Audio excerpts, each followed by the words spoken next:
아멘.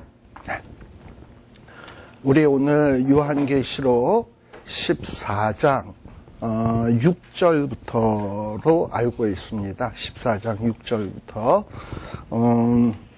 제가 오늘 프린트 조금 나눠드렸습니다만 12장, 13장의 내용은 특별히 악의 삼위일체, 그래서 12장에는 악의 삼위일체 가운데 성부 하나님에 비교될 수 있는 용에 대한 얘기가 나오고, 13장에서는 성자 예수님과 성령 하나님에 비교될 수 있는 두 짐승, 특별히 바다에서 올라온 짐승, 땅에서 올라온 짐승.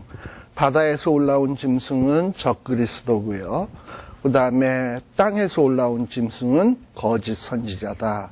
그런데 이런 사탄의 삼위일체가 하나님의 교회, 또 특별히 하나님의 종들을 극심하게 박해하는 이야기가 12장, 13장의 내용이었습니다.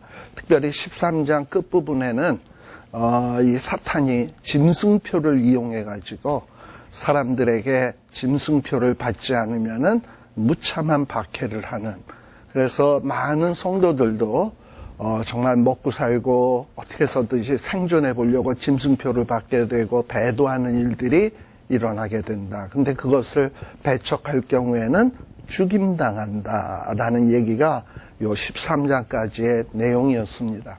그런데 이 14장, 우리 지난 시간에 끝부분에 한 내용입니다만, 14장에서는 짐승표를 받지 않으면 어떻게 되는가? 이 신자가 짐승표를 받지 않으면 어떻게 되는가? 짐승표를 받은 자들이 이 사탄의 삼위일체가 설칠 때는 잘 나가는 것 같죠. 그러나 시간이 좀 지나게 되면 완전히 상황이 역전되게 된다.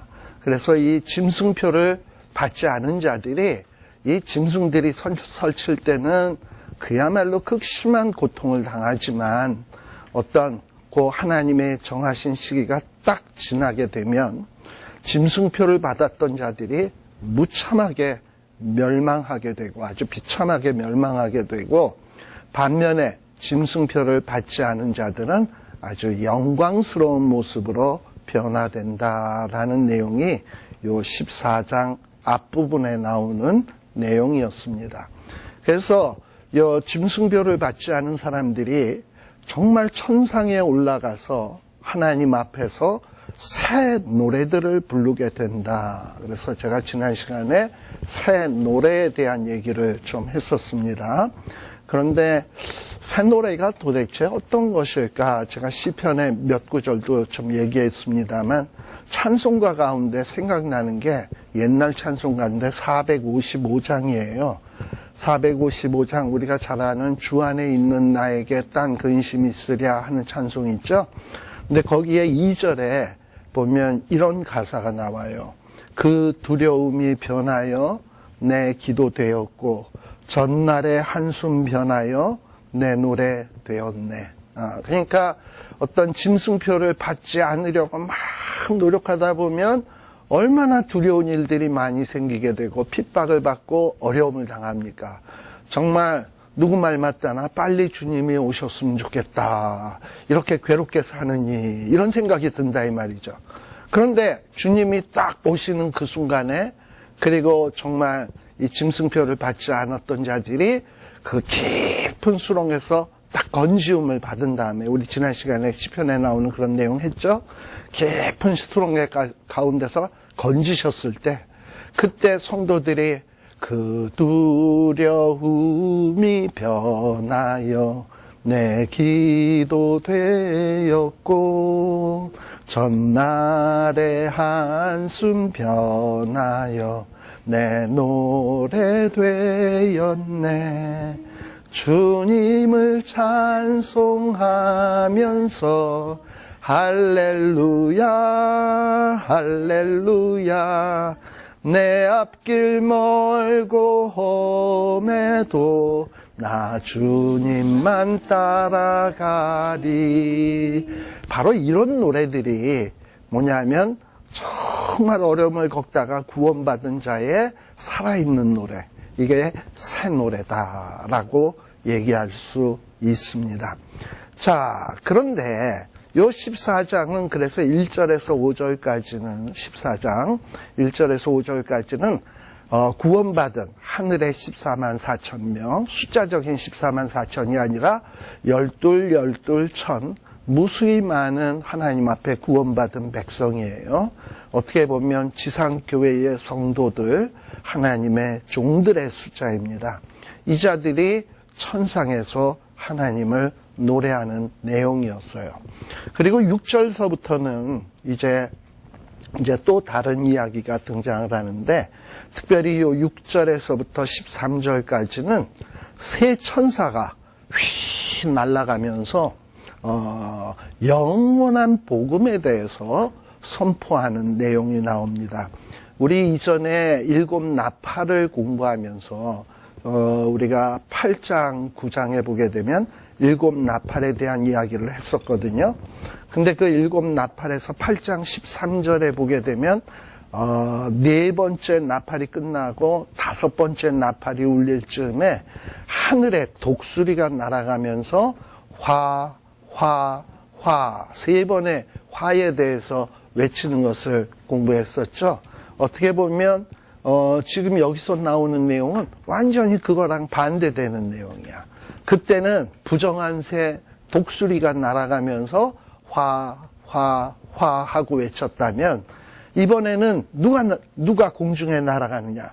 천사가 공중에 날아가면서 그야말로 여러 나라, 여러 족속, 여러 방언, 여러 백성에게 전할 영원한 복음을 가지고 영원한 복음을 아주 큰 음성으로 선포하는 내용이 요 7절에 나옵니다.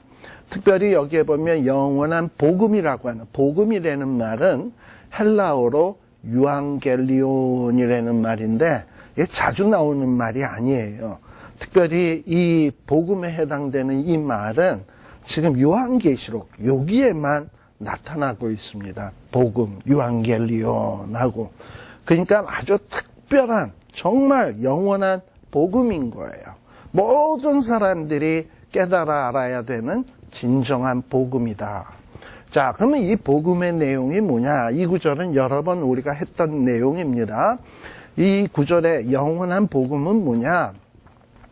창조주 하나님을 두려워하며, 달리 표현하면 창조주 하나님을 경외하고, 그리고 그 하나님께만 영광을 돌리는 일이다라는 거예요. 피조물이 가장 복되게 살 수 있는 방법은 뭐냐? 창조주의 뜻에 맞게 사는 거예요. 피조물이 바보같이 다른 피조물을 경배하고 다른 피조물에게 영광을 돌린다면 창조하신 분이 볼 때 얼마나 가소롭겠습니까? 그러니까 가장 복될 수 있는 방법은 힘 있는 자 편에 붙어야 돼. 엉뚱한 데 붙어가지고 얼쩡얼쩡 하다가는 개망신 당할 수가 있다라는 겁니다. 사실 어떻게 보면 지금 미국, 중국, 북한, 이렇게 여러 러시아, 이런 나라 있습니다만, 정말 우리 대한민국이 어느 편을 붙어야 될 것인가? 제가 볼 때는 가장 강력한 하나님 편에 붙어야 된다라는 얘기예요. 미국 할 줄 알았죠? 하나님 편에 붙어야 된다라는 거예요. 이 세상 이 피조물 의지할 거 하나도 없어. 그래서 하나님 편에 붙어야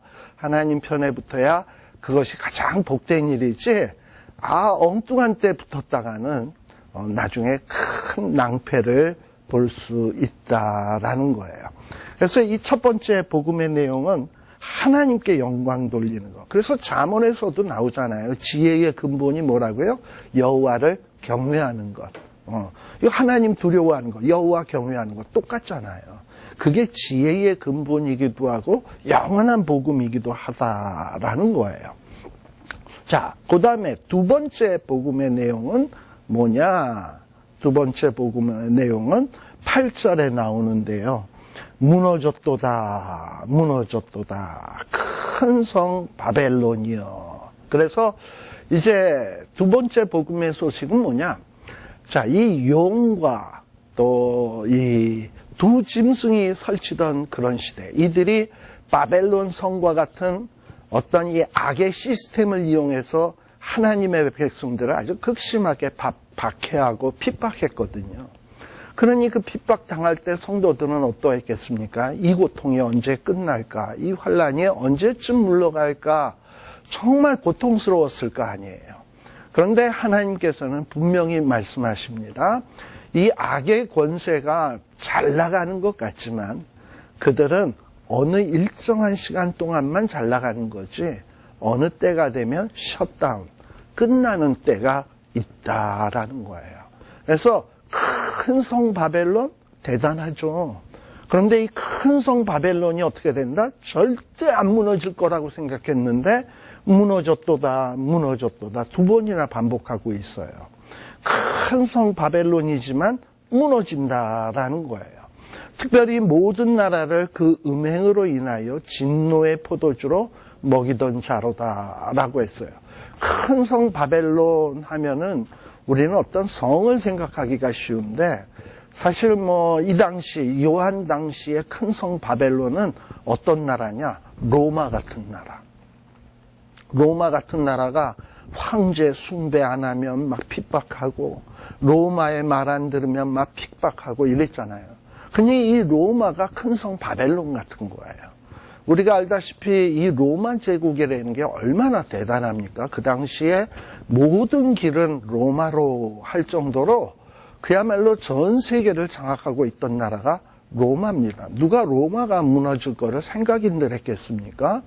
물론 그 이전에는 헬라도 있었고 바벨론도 있었습니다만 다들 세계적인 제국이었지만 다 이제 역사 속에서 사라지고 말았어요. 이와 같이 앞으로 하나님의 백성, 하나님의 교회를 핍박하는 아주 거대한 세력이 등장할 거예요. 절대 무너질 것 같지 않은 이런 세력이 등장할 것 같지만 이 세력도 우리들이 반드시 기억해야 될 복음이 뭐냐? 저자들은 언젠가 반드시 무너진다라는 거예요. 근데 이 자들이 왜 무너지냐? 거기에 보면 진노의 포도주로 먹었던 자로다라고 돼 있어요. 진노의 포도주로 먹이던 자. 자, 진노의 포도주라는 것은 뭐냐? 이 음행과 이 진노의 포도주로 먹이던 자. 이 사람들을 취하게 만드는 거야. 그러니까 뭔가 하나님, 아까 영원한 복음의 내용이 뭡니까? 하나님 경외, 하나님께 영광 돌리는 일인데 이들은 미혹하는 자고 거짓말하는 자니까 사람들에게 와서 하나님 경외가 밥 먹여주냐? 하나님 앞에 영광 돌린다고 복될 줄 아냐? 그런 거 없다. 여기서는 그저 맛있는 거 먹고 좋은 것 마시고 그리고 좋은 데 시집가고 장가가고 좋은 집 사고 팔고 집 짓고 그러고 사는 게 최고 좋은 거야. 이로선 사람의 가치관과 사람의 삶의 목적을 막 이렇게 취해서 아롱아롱 해가지고 막 그냥 잘못 판단하게 만드는 거예요. 그런데 많은 사람들이 그런 어떤 거짓의 이 포도주 잔을 벌컥벌컥 마시고서는 판단력들이 흐려져가지고 정말 하나님 경외하고 하나님께 영광 돌리는 것이 가장 복된 것인데 그걸 생각을 못해. 생각이 허망해져가지고 그야말로 더럽고 추한 것에 푹 빠져서 헤어나오질 못한다 이 말이에요. 바로 그러했기 때문에 하나님이 이들을 심판하시겠다라는 얘기입니다. 사실 이 바벨론이라고 하는 나라는 대단한 나라입니다. 특별히 우리 주님께서는 뭐라고 말씀을 하시냐 하면은 이 바벨론이라고 하는 나라가 얼마나 대단하냐. 다니엘서 우리 지난 시간에 나눠줬던 프린트가 있는데 거기에 보면 제가 써놓은 게 있었는데 8절 해가지고 4페이지에 있었던 내용인데요. 이 바벨론 왕은요, 이전에 실제 바벨론 나라의 왕, 다니엘서 4장 30절에서 31절에 나오는 내용인데, 나 왕이 말하여 이르되 이 큰 바벨론은 내가, 아마도 느부갓네살이죠. 느부갓네살이 내가 능력과 권세로 건설하여 나의 도성으로 삼고 이것으로 내 위엄의 영광을 나타낸 것이 아니냐, 이러고 외쳤어요. 이 바벨론 제국이 세운 것이 과연 느부갓네살에 의한 걸까요? 아니죠. 그 배후에서 이 바벨론이 흥하게 된 것은 하나님의 역사였어요. 바벨론을 흥하게 해가지고 뭔가 하나님의 언약을 지키지 않고 죄악을 향하여 막 나아가는 이 이스라엘 백성들을 징계하기 위해서 바벨론에게 강한 힘을 줬던 거예요. 그리고 그 바벨론이 막 융성하게 될 때 주변에 있었던 불량 국가들, 이런 불량 국가들을 심판하기 위해서 하나님이 바벨론을 사용하신 거예요. 그리고 바벨론을 사용하다가 어쨌든 또 용도가 다 끝나면 하나님은 바벨론도 버리시는 거예요. 그런데 이 바보 같은 것들이 도구인 주제에 지가 마치 창조주인 것처럼, 자기가 마치 능력자인 것처럼 이렇게 까불게 되면 하나님께서는 뭐라고 하시냐? 그 다니엘서 31절에 보면 이 말이, 그러니까 느부갓네살 왕이 그 교만한 말로 막 짓거릴 때 이 말이 아직도 나 왕의 입에 있을 때에 하늘에서 소리가 내려 이르되 느부갓네살 왕아, 내게 말하노니 나라의 왕위가 내게서 이제는 떠났느니라 라고 얘기를 하는 거예요. 지가 모든 걸 다 했다 그랬더니 하나님이 껄껄껄 웃으면서 이놈아, 이제 네 왕위가 거기 너에게서 떠났다라는 거예요. 우리가 세상에서 신약 성경에서도 어느 부자가 열심히 농사 져가지고 창고에다 가득가득 채웠습니다. 그리고 그 부자가 하는 말이 뭡니까? 내 영혼아, 이제 내가 먹고 마시고 즐기자꾸나. 그랬더니 하늘에 계신 분이 웃으시며 내가 오늘 내 영혼을 취하리니 그리하면 네 재물이 네 것이 되겠느냐라고 물으신단 말이죠. 이렇게 이 창조주 하나님을 경외해야지 물질 의지하고 지능력 의지하고 이러다 보면 나중에 창조주 하나님께서 그 영혼을 거두실, 야, 내가 뭘 위해 산 거지? 난 참 바보처럼 살았네?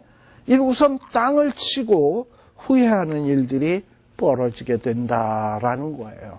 바벨론 대단합니다. 근데 요한계시록에 지금 바벨론이 어떻게 됐다고요? 무너졌도다, 무너졌도다. 큰 성 바벨론이야. 안 무너질 줄 알았어요. 근데 이 바벨론 무너지는 일에 대해서 벌써 구약성경 이사야서 14장에 보게 되면 이 14장 4절인가 그럴 거예요. 이사야서 14장 4절에 보시게 되면 이미 바벨론이 어떻게 무너질 것인가, 어떻게 처참하게 망할 것인가 하는 것이 기록되어 있습니다. 이사야서 14장 4절 보면 너는 바벨론 왕에 대하여 이 노래를 지어 이르기를, 그러니까 이사야 보고 하나님께서 야, 너 바벨론 왕을 위해서 이 노래를 만들어, 그리고 그 노래를 불러라. 이러고 하나님께서 계시의 말씀을 이사야에게 주셨습니다. 그러면서 이 이사야는 노래하는데 뭐라고 얘기하냐? 학대하던 자가 힘과 능력 있다고 조그만 나라들을 막 괴롭히던 이 바벨론이 어찌 그리 그쳤으며 강포하던 성이 어찌 그리 패하였는고, 여호와께서 악인의 몽둥이와 패권자의 홀을 꺾으셨도다. 그러니까 바벨론이 어떤 나라라고요? 악인의 몽둥이와 같은 나라야. 패권자의 홀과 같은 나라야. 그들이 분내어 여러 민족을 치기를 마지 아니하였고 노하여 열방을 억압하여도 그 억압을 막을 자 없었더니 이제는 온 땅이 평안하고 정원하니 무리가 소리질러 노래하는도다. 그야말로 바벨론이 모든 나라를 막 치고 억압하고 이랬는데, 그러는데도 아무 막을 자가 없었는데 이제 바벨론이 쫄딱 망해서요, 온 땅이 평안해졌어, 정원해졌어. 그리고 바벨론에게 괴롭힘을 받던 나라들이 다 같이 좋아서 노래를 불러요.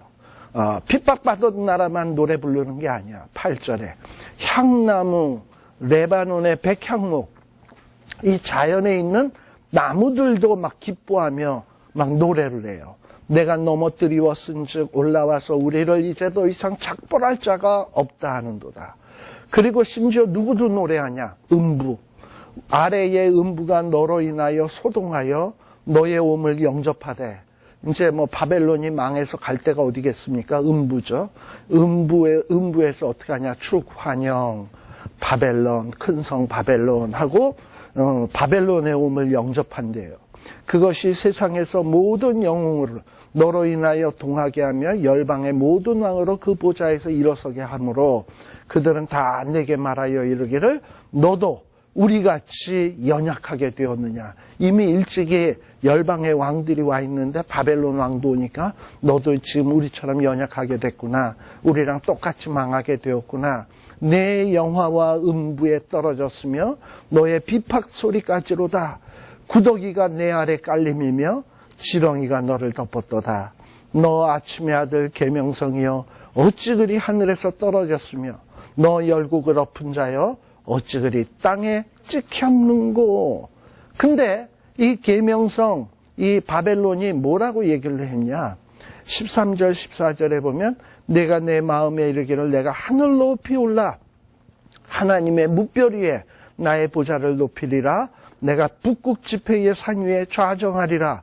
가장 높은 구름에 올라 지극히 높은 자와 비기리라. 그러니까 이 큰 성 바벨론은 피조물인 주제에 하나님께 경배하고 하나님께 영광 돌리기는커녕 지가 하나님과 똑같아지려고 그랬단 말이죠. 그래서 하나님이 이런 자를 무참하게 심판하신다라는 거예요.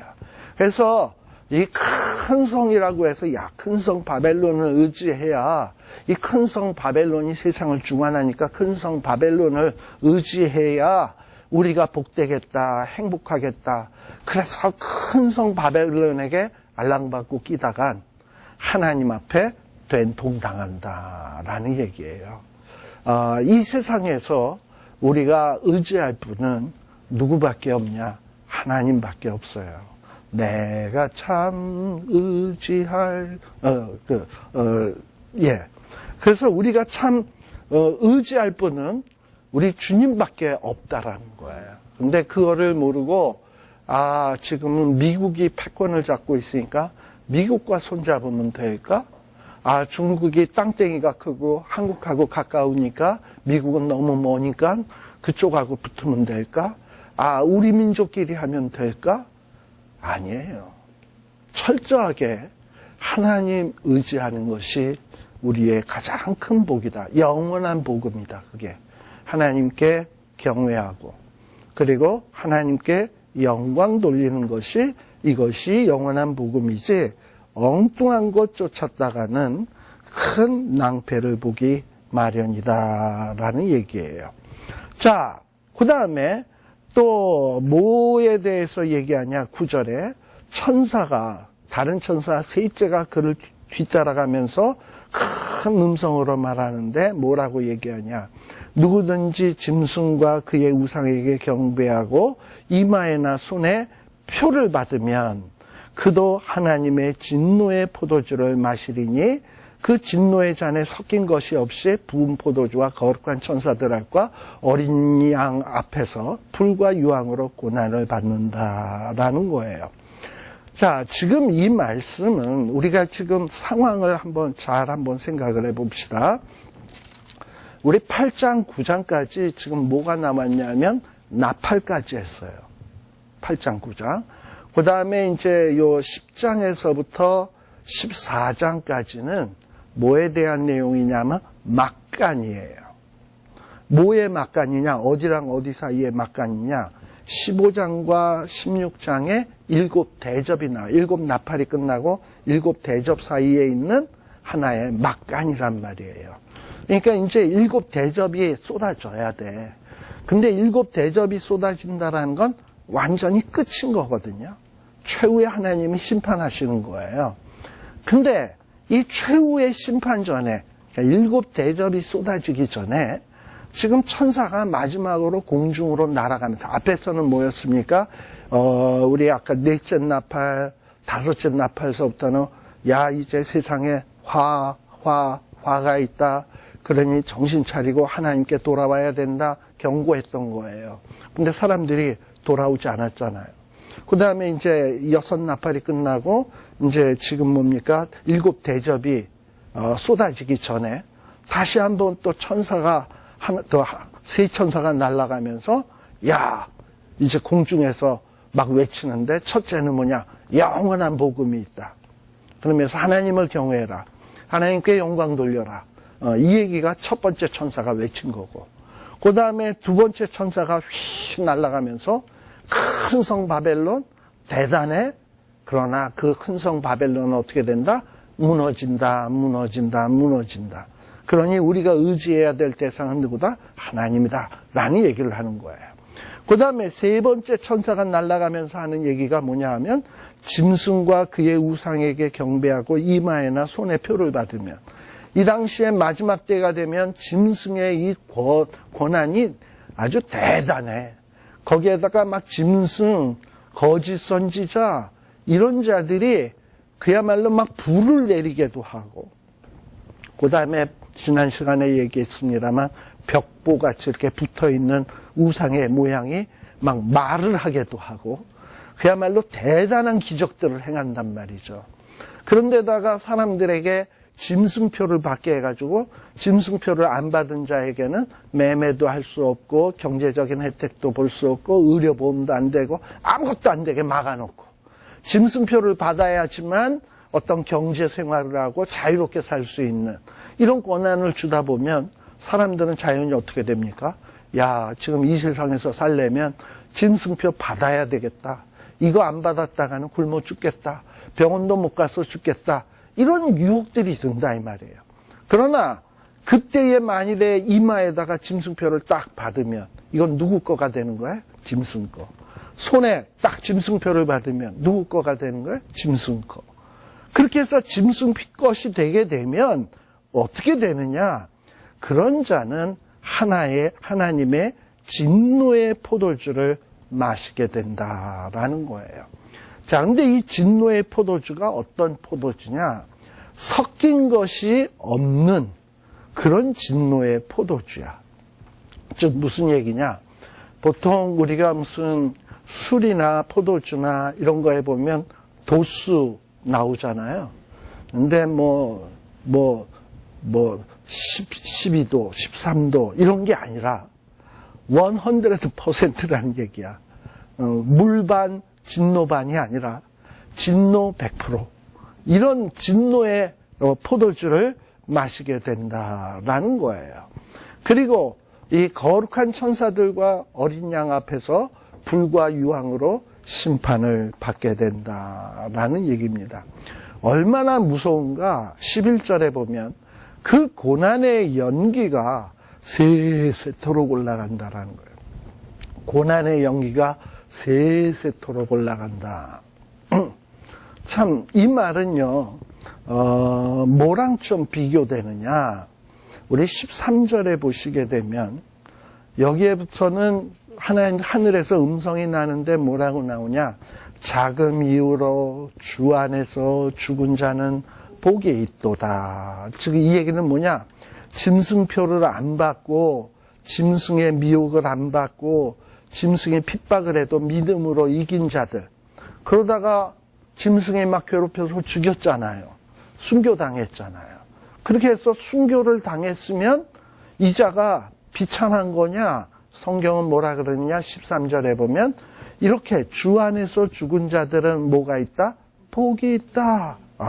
자, 근데 이런 복이 있다 그러니까는 성령이 가라사대 뭐라고 얘기합니까? 복이 있다 얘기를 하니까 하늘에서 음성이 나서 이렇게 주 안에서 죽은 자는 복이 있다 그랬더니 성령 하나님이 맞장구 치는데 뭐라 그러냐? 그러하다라고 얘기를 했단 말이에요. 그리고 뭐라 그러냐? 저의 수고를 그치고 쉬리니. 그러니까 주 안에서 죽은 자는 뭐냐 하면은 이제부터 쉼이 있는 거예요. 반면에 짐승표를 받고 잠시 좀 편하게 살아보려고 한 자는 이제 어떻게 되냐? 11절에 보니까 그들이 죽어서 그들의 고난의 연기가 어떻게 올라가요? 세세토록 올라가. 그러니까 고난의 연기가 올라간다라는 게 뭡니까? 앞에 뭐라고 되어 있냐면 10절에 보면 불과 유황으로 고난을 받으리니 했잖아요. 불과 유황불에 올라가서 막 머리털도 타서 막 머리털 탄 연기가 막 위로 올라가고 몸에 살탄 연기가 막 올라가고, 근데 이 연기가 얼마 동안 올라가다가 끝나는 게 아니라 영원토록 올라가면서 영원토록 아 뜨거 괴로워 이러고서는 소리 지르는 게 어떻게 된다? 영원토록 계속된다. 반면에 주 안에서 죽은 자들, 짐승이 막 괴롭히고 이럴 때 제한된 기간이었잖아요. 제한된 기간 동안에는 그야말로 저 지렁이같이 아주 미천한 존재가 되어서 짓밟히고 박해받고 핍박을 받고 어려움 당했어요. 그야말로 인간 진짜 이하로 살았어요. 근데 그러다가 순교했어요. 어떻게 보면 패배자 같죠? 그런데 하늘에서 음성이 나는데 그러한 자들은 어떠다? 복되도다. 자금 이후로 그런 자는 복되도다 라고 얘기하면서 뭐라고 얘기하냐? 이제는 수고를 그치고 쉬어라. 그러면서 이는 저희의 행한 일이 따름이로라. 저희의 행한 일이 뭐였겠습니까? 짐승이 암만 미혹을 해도, 짐승이 암만 공갈 협박을 해도 주님을 배반할 수 없어. 난 절대 배반 못해. 이러고선 그냥 이를 악물고 참아 이기는 거예요. 우리가 잘 알다시피 그 에베소 교회의 감독이었던 폴리갑 선생님 얘기를 아마 전에 에베소 교회 얘기할 때 했을 거예요. 그죠? 폴리갑 선생님을 붙잡아다가 너 지금이라도 주님 부인하면 너 네 생명 살려줄 수 있어. 그때 폴리갑 선생님은 뭐라 그랬냐?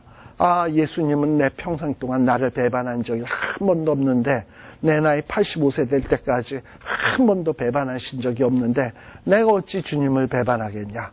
이러고서는 불에 타서 순교당하는 순교의 제물이 되었던 사람이 폴리갑이에요. 바로 이런 자가 뭐냐면, 이런 자의 이 살아온 일들, 이게 뭐냐면 저희의 행한 일에 따름이로라. 저희들이 믿음을 지키고 우리 주님께서 어디로 인도하든지 따라가고, 그곳이 사망의 골짜기라 하더라도 따라가고, 그리고 주님이 명령하시는 대로 순종하고, 주님이 명령하신 일이 뭐가 있겠습니까?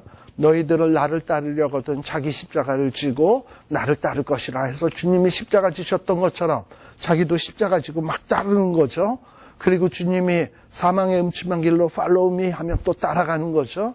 이런 일들 때문에 하나님이 영원토록 편안한 안식을 주시겠다라는 얘기입니다. 이건 누가 봐도 다 이해할 수 있는 내용이에요. 자, 근데 이제부터 나오는 내용이 좀 아마 우리가 요한계시록을 보면서 흥미진진하고 관심이 많은 부분의 내용이 바로 요 14절에서부터 20절까지 나오는 내용입니다. 이 내용은 뭐에 대한 내용이냐? 두 추수에 대한 이야기예요. 두 추수. 자, 첫 번째 추수는 뭐에 대한 내용이냐? 특별히 14절에서부터 16절까지 보통 우리가 추수를 얘기할 때 알곡 추수, 그리고 가라지와 쭉정이 추수, 이렇게 둘로 나누어져요. 그런데 이 14절에서부터 16절까지 나오는 내용은 뭐냐? 알곡 추수예요. 알곡 추수. 즉 알곡이란 뭐냐? 하나님이 귀히 여기는 존재들. 즉 인내하고 믿음 지키고 주님이 인도하는 대로 따라가고 짐승표 안 받고 하나님의 인을 받은 자, 그러니까 하나님의 소유된 자들, 이런 자들이 알곡이에요. 근데 이런 알곡에 대한 추수의 내용입니다. 이게 바로 14절에서부터 16절이에요. 근데 여기에 들어가기 위해서 우리가 뭘 좀 잠깐 한번 보냐 하면은 우리 12장 잠깐 한번 봅시다. 12장 13절에 보시게 되면 용이 자기가 땅으로 내어 쫓긴 것을 보고 남자를 낳은 여자를 핍박하느니라. 기억하시죠? 용이 누굽니까? 사탄이 남자를 낳은 여자, 남자가 누구였다고요? 예수님. 예수님을 낳은 그 여자 또는 남자를 조금 더 확대 해석하면 예수님도 우리 하나님의 종이시지만 종으로 오셨지만 또 여기 이 남자는 또 누구도 얘기할 수 있냐면 주의 복음 증거하는 종들. 이 종들을 누가 낳았어요? 여자가 낳았어요. 여자가 누굽니까? 교회. 교회가 하나님의 종 예수 그리스도를 낳았고 또 주님처럼 많은 주의 종들을 배출했어요. 그러니까 용은 그게 싫어. 그래가지고 이 교회를, 이 남자를 낳은 여자를 막 핍박을 하는 거예요. 근데 하나님께서는 이 핍박당하는 교회를 보호하기 위해서 뭘 주었냐? 독수리의 두 날개를 주셨어요. 그래가지고 광야로 피할 곳이죠. 광야로 휙 날아가게 했단 말이지. 그리고 한 때와 두 때 반 때 동안 그들을 보호해요. 그러니까 이 용 사탄이 화가 나가지고 저것들을 그냥 삼켜야 되겠다 해가지고 15절에 여자의 뒤에서 뱀이 그 입으로 물을 강같이 토했어요. 마치 홍해의 물살에 떠내려 보내게 하기 위해서 물을 확 토했단 말이지. 그래서 여자를 물에 떠내려가게 하려고 물을 확 퍼부었는데 근데 어떤 일이 벌어졌냐?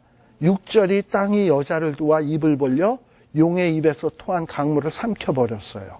그리고 더 이상 뭐냐 하면은 이 용이 사탄을 용이 교회를 공격할 수 없게 되었단 말이죠.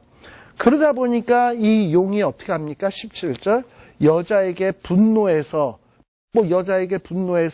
막 물을 토해냈는데도 여자를 잡지 못했잖아요. 공격하지 못했잖아요.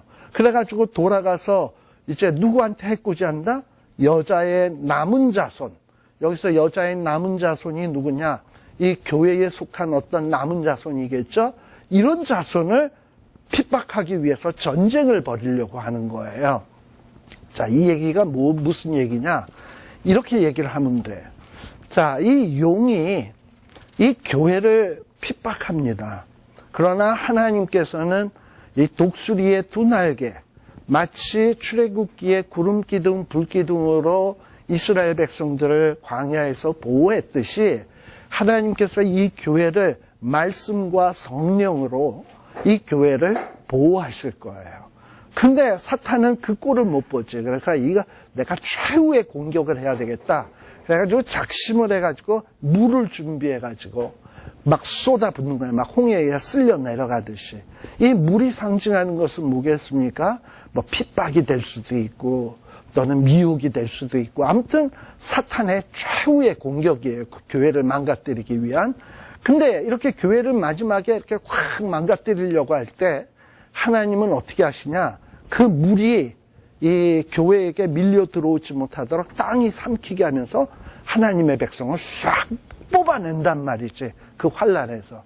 이게 뭐냐? 휴거란 말이에요. 일종의. 하나님께서 이제 이 땅에서 사탄이 7년간의 대환란의 마지막 때에 아주 극심한 하나님의 백성들을 핍박할 거 아니에요. 이러다가는 하나님의 백성이 죽겠구나, 망하겠구나 하는 그 순간에 하나님이 하나님의 백성들을 이 세상으로부터 쑥 뽑아내는 거예요.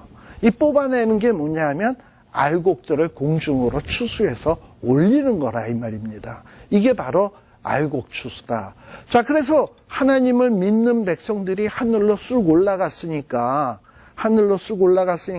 사탄은 자기가 하나님의 백성들을 공격해야 되는데 하나님의 백성들이 다 하늘로 뿅 하고 날아가 버렸네. 공격할 사람이 없잖아. 하나님의 백성 가운데. 그러니까 여기서 눈을 비비고 찾아보니까 하나님의 백성 비스무리한 것들이 있다 이 말이죠. 이미 구약시대에서부터 하나님 섬긴다고 했던 유대인들 있잖아요. 주이시들. 근데 이들은 예수님을 끝까지 안 믿고 있었잖아. 그러나 여전히 구약 성경은 믿고 있다 이 말이죠. 오케이. 그러면 이제는 우리가 싸워야 될 대상은 공격의 타겟을 삼아야 될 것은 저 유대인들이다. 그러면서 이 사탄의 세력들이 유대인들을 핍박하러 확 몰리는 거야. 또는 유대인뿐만 아니라 또 누구가 또 타겟이 되냐? 교회를 다니긴 다녔는데 전혀 그리스도의 신부로서 준비한다는 생각도 없었고 신앙도 없어. 그냥 교회만 다녔어. 어떤 자냐? 마당만 밟고 다녔어. 이사야서에 나오듯이 마당만 밟고 다녔어. 그러니까 어떻게 보면 신앙이 있는 것 같아. 그런데 보니까 아무런 열매가 없어. 종자는 분명히 교회는 다 같이 다니니까 종자는 같은 종자인 것 같은데 열매가 없어. 우리가 보통 알곡, 그 다음에 가라지, 쭉정이 이렇게 얘기합니다만 가라지와 쭉정이의 차이가 뭡니까? 가라지는 아예 딴 종자야, 걔는. 가라지는요. 쭉정이는 알곡하고 같은 종자야. 근데 왜 쭉정이냐? 알곡처럼 이렇게 자랐는데 알곡은 알곡을 맺는데 쭉정이는 잎만 무성하고 열매가 없어, 아무런. 그건 완전히 쭉정이야. 그렇지만은 원래 그 DNA를 보면 같아. 원래 똑같은 거. 원래는 얘도 열매를 맺어야 될 존재인데 열매가 없는 거야. 그런데 뭐 수잘데기 없으니까 베는 수밖에. 그죠? 그러니까 알곡 추수 때 쭉정이는 절대 들림받을 수가 없다 이 말입니다. 그러니까 땅에 남는 거야. 쭉정이었던 성도는. 그리고 또 누구도 남는다? 유대인들도 예수님을 믿질 않았으니까 남아있을 거 아니에요. 그러면 남아있는 이런 어떤 쭉정이 성도, 유대인 성도 이런 자들이 뭐냐? 사탄의 공격 대상이 되는 거다. 물을 쏟아부었을 때 이들은 숑하고 올라갔으니까 이제 누굴 잡아야 되냐? 남은 유대인. 그 다음에 또 누굴 잡아야 되냐? 쭉정이 성도. 이런 자들을 공격하려고 사탄이 나서게 되는 것이다 라는 겁니다. 자, 그런데 이런 어떤 지금 여기에 보면 우리 요한계시록 우리 지금 15장이었죠? 근데 이 알곡 추수를 하시는 분이 누구냐? 14절에 보니까 내가 보니 흰 구름이 있고 구름 위에 사람의 아들 같은 이가 앉았다. 보통 우리가 인자 같으시니 뭐 이런 표현도 나오죠. 인자 같으시니나 사람의 아들과 같으니 같은 얘기예요. 우리 예수님은 이 땅 위에 사람의 몸을 입고 오셨어요. 그래서 참 어떻게 보면 연약한 존재인 것 같고 그리고 십자가의 죽임도 당하셨지만 부활하셨잖아. 그리고 하늘에 하나님의 보좌 우편에 앉아 계시다가 이제 이 땅에 심판하러 오시는 거예요. 근데 흰 구름을 타고 오신대.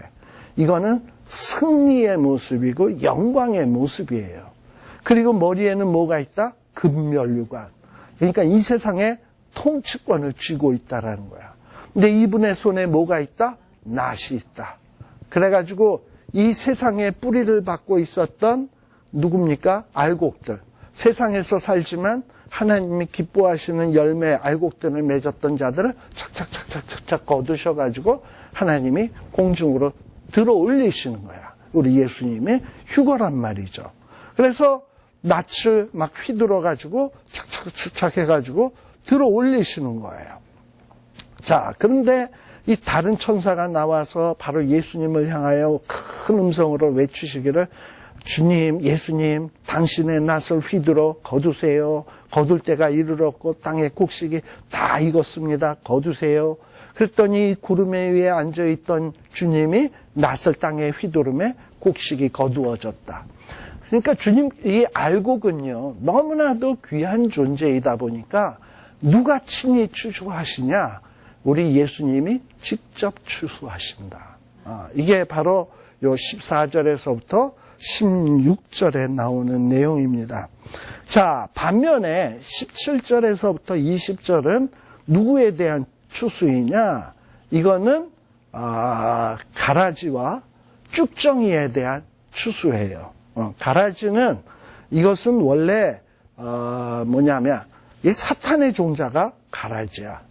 자, 또 다른 천사가 하늘에 있는 성전에서 나오는데 이번에는 누가 낫을 가졌어요? 아까는 인자 같은 이가 낫을 가졌는데 이번에는 천사가 아주 예리한 낫을 가졌어요.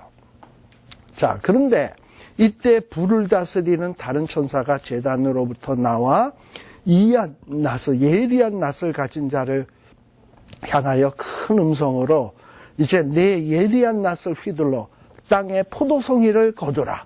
그 포도가 익었느니라. 자, 포도가 익었다라는 것은 뭘 얘기하는 거냐? 이제 하나님을 안 믿는 불신자들의 악이 뭔가 다 찰 만큼 찼단 말이지. 악이 관영했다 이 말이에요. 그래서 이제 하나님의 심판이 불가피하다는 거예요. 그래서 이 천사를 통해서 그들을 추수하기 시작을 합니다. 그래서 이 천사가 낫을 땅에 막 휘두르면서 땅에 포도를 거두어서 어디다 던지우냐? 하나님의 진노의 큰 포도주 틀에 던지니. 그래서 이거는 하나님의 심판의 장소에 진노의 큰 포도주 틀이요. 그래서 거기서 그냥 밟는 거야. 근데 이 밟는 데가 어디입니까? 20절. 성 밖에서 그 틀이 밟히니. 성 밖이래요. 우리가 보통 우리 예수님이 십자가 지실 때 골고다 언덕 위에서 십자가 지셨던 거 다 아실 거예요. 근데 이 골고다 언덕은 십자가 처형을 하는 곳이기 때문에 부정한 것이야. 그래서 성 안에서, 예루살렘 성 안에 골고다가 있는 게 아니라 예루살렘 성 밖에 골고다 언덕이 있어요.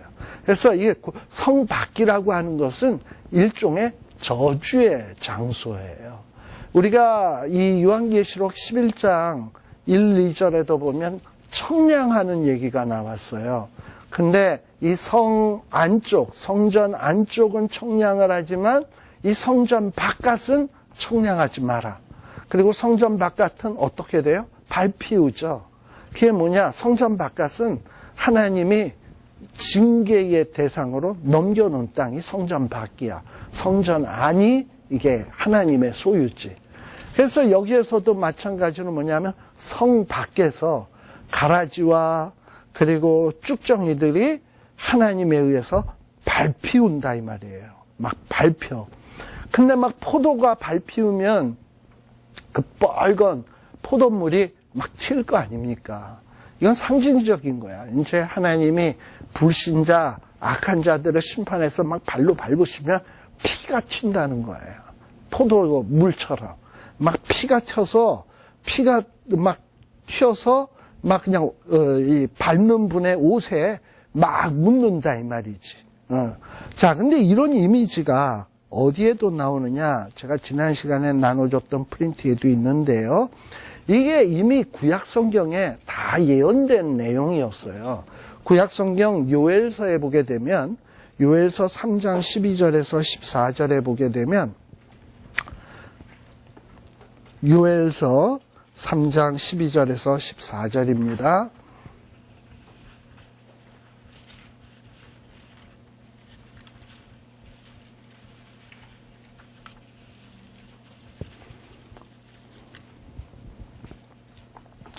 요엘서 3장 12절.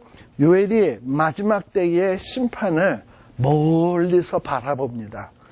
근데 이제 멀리서 바라볼 때 이제 어떤 심판이 있냐? 민족들에 대한 심판이 있을 거예요. 그래서 하나님께서는 민족들아, 이제 너희들이 어디로 올라오냐? 여호사밧 골짜기로 올라올지어다. 여호사밧 하니까 우리는 이스라엘의 왕이었던 여호사밧 왕의 골짜기인가 보다 이런 생각을 할 수 있죠. 근데 여호사밧이라는 뜻이 뭐냐 하면 여호는 여호와의 축약형, 사밧이라는 말은 심판하다라는 말이에요. 그래서 여호사밧 고유명사 사람 이름이기도 하지만 이거를 의미로 해석을 하다 보면 요엘서 3장 12절입니다.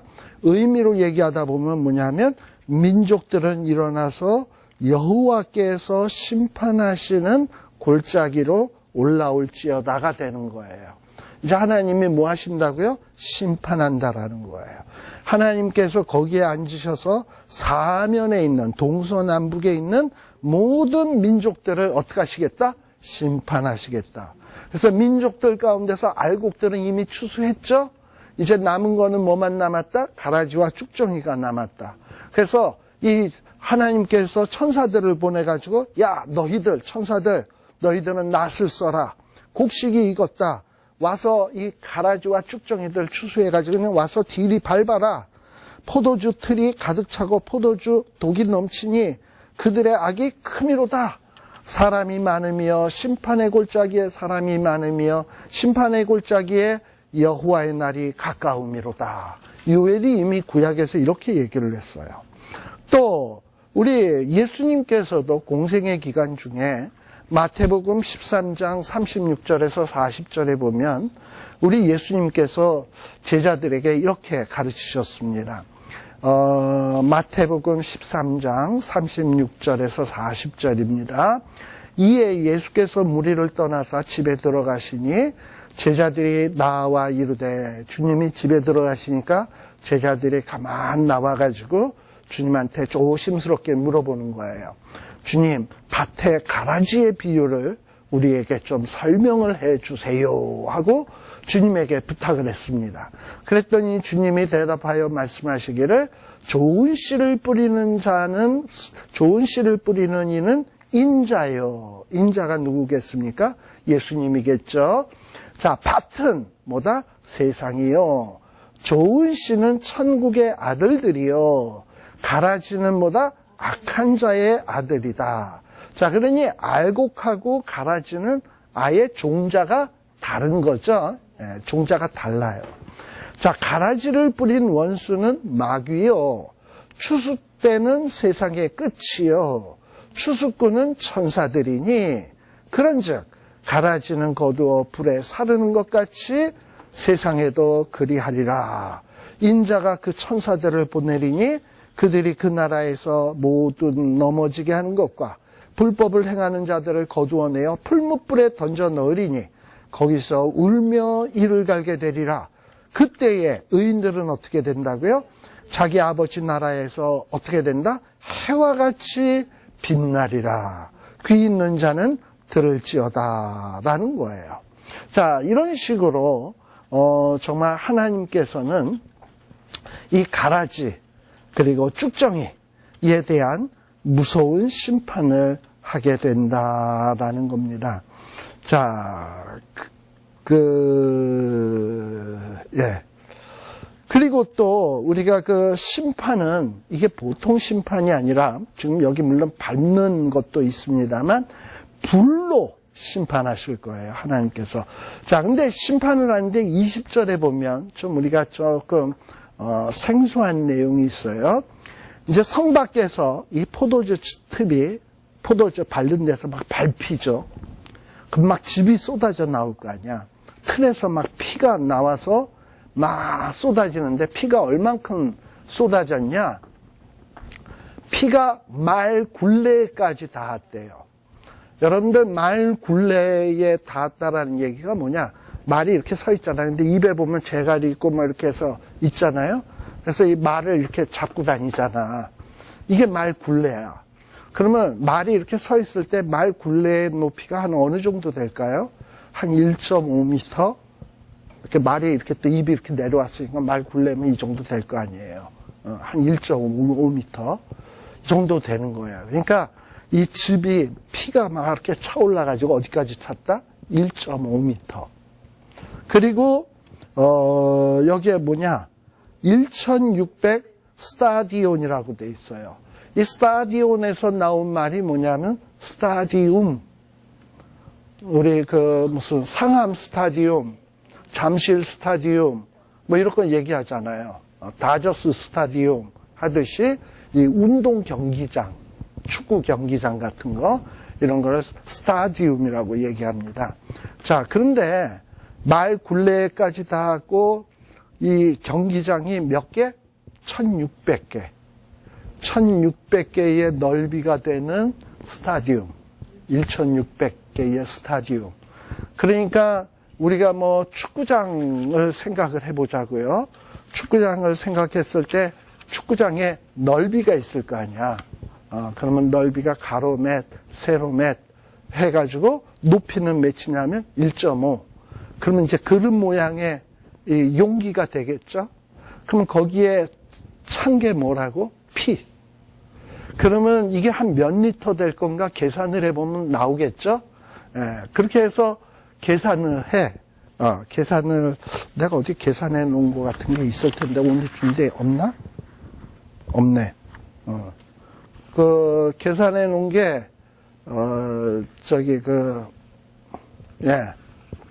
말굴레를 1.5m, 그리고 가로 세로를 축구 경기장으로 계산을 했을 때 105m, 68m, 그러니까 105 곱하기 68 곱하기 1.5 하면은 계산이 얼마가 나오냐. 그리고 1600 하면은 17,103, 이게 20, 100, 1000만, 10만, 100만, 1700, 130, 너무 많아서 아무튼 그렇게 돼요.